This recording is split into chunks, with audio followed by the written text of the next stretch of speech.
we've called it like this innocent bystander, but it's not innocent at all.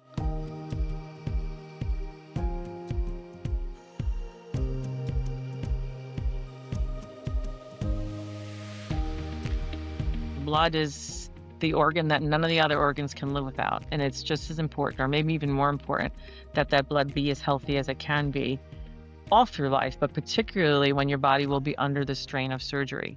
Anemia is an incredibly common condition globally, even in parts of the world where there is relatively good access to nutrition, etc. On average, around the world, depending on what kind of patient problem it is that they're having surgery for, and maybe 25, 30, 35, 40, even more percent. For our female patients, we know the published data that says some of our female patients having surgery for cancer diagnoses, up to 70% of those patients are anemic before surgery. So this is incredibly common in surgical patients around the world. Anemia is far more common than we'd like it to be, but when we have patients that are intersecting with the medical community at that time of surgery, whether they really planned it or they didn't, or they wanted to be there or they didn't, we have time. And even if it's a little bit of time, we have time to address this risk. And traditionally, anemia in most of our surgical patients was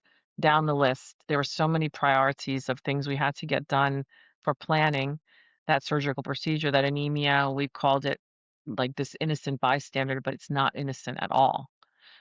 And there are so many risk factors we have in our surgical patients and others that we can't do anything about. We can't change a patient's age. We can't change their genetics. We can't change maybe the decisions that they made or that were made for them in earlier years.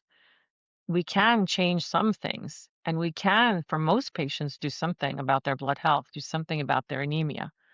So we really have both the right and the obligation to do that because this is an incredibly common condition that we can often do something about. Even if we don't make it perfect, we can do something to make it better. And even something, and even for a short period of time, when we do something about anemia, it makes for a safer, better outcome and journey. Why wouldn't we do that? We must treat anemia in those patients.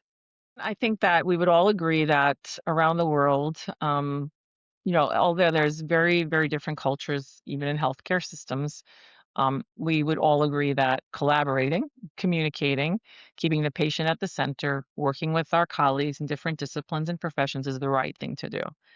When our patients feel like their partners in their health, their outcomes are clinically better and emotionally better. So that's not just fun words to say.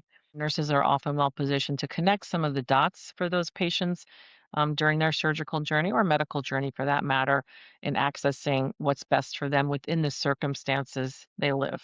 The best blood is your own blood, healthy and inside of you.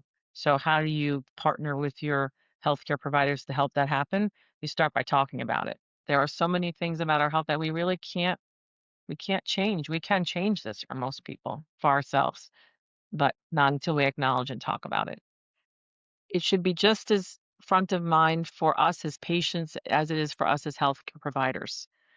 Doctor, nurse, whoever's taking care of me, let's talk about my blood health, right? We've heard it before where patients say, "Hey doc, how's my heart?" Let's ask the same thing about blood. We'll make immense strides in a short time. So if I could change the world once, that everybody says, "How's my blood health?"